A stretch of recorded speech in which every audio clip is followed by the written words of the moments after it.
Saudara, berbeda dengan 4 debat Pilpres sebelumnya. Debat kelima Capres Minggu malam dinilai landai tanpa saling serang. Benarkah ini bagian strategi para Capres jelang pemungutan suara? Kita kupas bersama Ahmad Hoirul Umam, Direktur Eksekutif Indo Strategik. Sebelum kita ulas, kita akan simak pernyataan calon presiden nomor urut 3 Ganjar Pranowo yang menanyakan tentang solusi tata kelola bansos yang kerap bermasalah kepada calon presiden nomor urut 1 Anies Baswedan. Karena banyak klaim yang diberikan seolah-olah ini bantuan orang per orang atau kelompok. Padahal kita masih punya. Ada data yang tidak valid, ada cara penyampaian yang tidak benar, ada protes yang kemudian tidak terverifikasi atau terrespon dengan baik. Ini yang menjadi pertanyaan saya kepada Pak Anies adalah, menurut Pak Anies kira-kira bagaimana tata kelola bansos agar 1, tidak saling klaim, 2, bisa tepat sasaran, 3, tidak menimbulkan kecemburuan-kecemburuan, sehingga inilah satu harapan yang betul-betul bisa diterima oleh rakyat. Pertama, kita harus menyadari bahwa yang disebut sebagai bansos adalah bantuan untuk si penerima, bukan bantuan untuk si pemberi. Karenanya, dia diberikan sesuai dengan kebutuhan si penerima. Kalau penerimanya membutuhkan bulan ini, ya diberi bulan ini. Kalau dibutuhkannya 3 bulan lagi, ya 3 bulan lagi. Tidak usah dirapel semuanya. Okay? Dijadikan sebagai sesuai kebutuhan. Yang nomor 1, yang itulah yang disebut sebagai bansos tanpa pamrih. Kemudian yang kedua, pemberian bansos ini harus tepat sasaran. Artinya diberikan melalui pendataan yang baik, informasi data itu harus akurat, dan mekanisme pemberiannya melalui jalur birokrasi. Bukan dibagikan di pinggir jalan, tapi dibagikan langsung di lokasi menggunakan siapa jalur birokrasi. Sudah bersama kami Ahmad Hoirul Umam, Direktur Eksekutif Indo Strategik. Selamat sore Mas Umam, bagaimana Anda melihat debat Capres semalam, termasuk kaitannya soal bansos yang ditanyakan Ganjar Pranowo kepada Anies Baswedan? Iya, Mbak Cynthia, debat kelima atau debat pamungkas semalam yang menjadi penutup dari rangkaian debat Pilpres selama beberapa waktu yang lalu, saya pikir berjalan secara anti klimaks. Karena bagaimanapun juga materi yang disampaikan, kemudian intensitas serangan yang selama ini ditunggu-tunggu masyarakat, ternyata menjadi kurang greget. Sehingga kemudian beberapa hal yang seharusnya juga dievaluasi, juga dielaborate lebih detail, ternyata tidak banyak yang tercover. Nah, adapun kemudian meski sebenarnya masing-masing paslon mencoba untuk melakukan serangan, tetapi intensitasnya cukup rendah, termasuk terkait dengan isu bansos.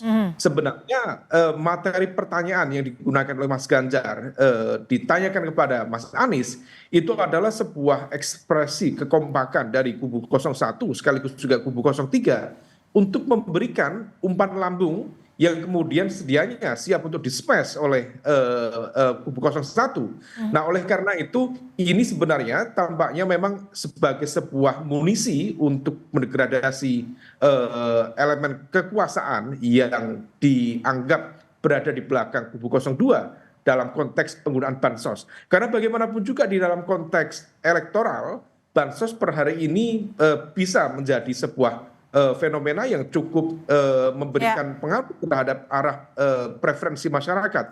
Karena angkanya cukup spektakuler. Misalnya BL yang dirapel dari bulan Januari, Februari, Maret, itu masing-masing penerima bisa mendapatkan 600.000. Tapi Mas Umam, kalau Anda menyebutnya ini adalah bagian dari ekspresi kekompakan, apakah ini bagian pula dari kritikan ataupun sindiran keras?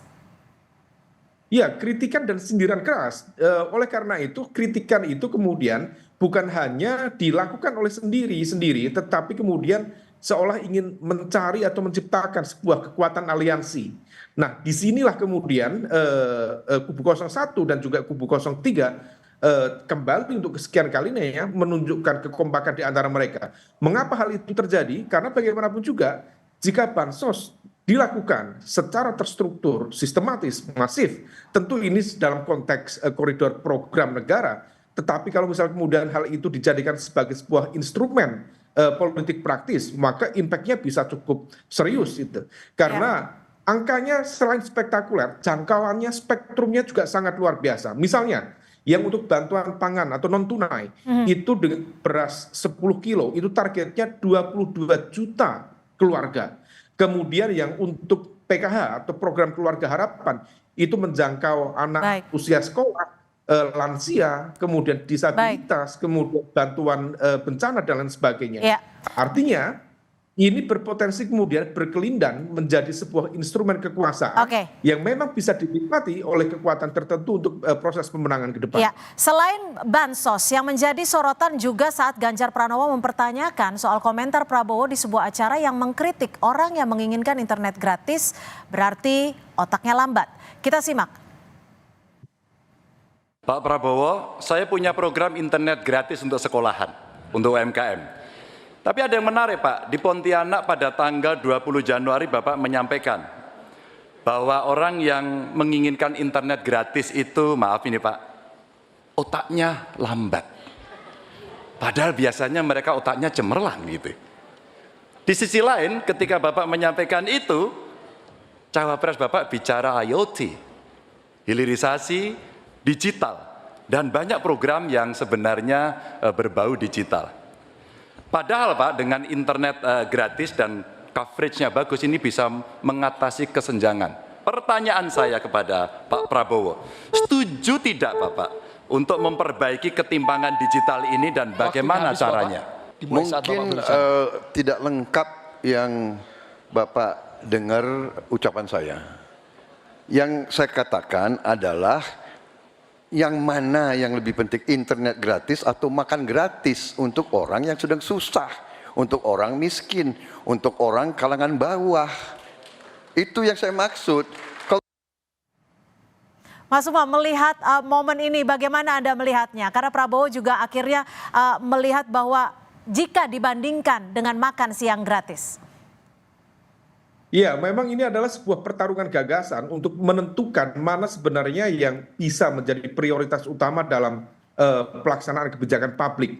Apakah kemudian kebutuhan dasar ataukah kemudian kebutuhan yang dianggap sekunder tetapi memiliki sebuah impact secara luas, baik secara sosial ekonomi dan lain sebagainya. Nah, di level ini sebenarnya tentu ini adalah sebuah dinamika, meskipun intensitasnya jauh lebih kecil dibanding debat-debat sebelumnya.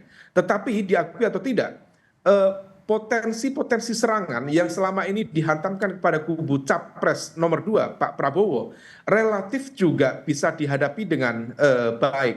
Dan kalau misal kita cermati dari sesi pertama penyampaian visi misi tentang Kesra, pendidikan, kebudayaan, pembangunan SDM, Pak Prabowo di debat terakhir ini relatif tampaknya belajar betul dari pengalaman di debat ketiga yang beliau begitu menikmati dan juga hanya bisa pasrah serangan-serangan dari lawannya. Tetapi kemudian kemarin beliau tampaknya mempersiapkan dengan baik beberapa poin-poin utama dengan detail informasi, detail angka, termasuk juga hal-hal yang sifatnya strategis bisa disampaikan dengan baik. Barangkali Mbak Cynthia, secara teknis tetapi memiliki impact strategis ketika Pak Prabowo di fase pertama diberikan kesempatan bicara pertama kali.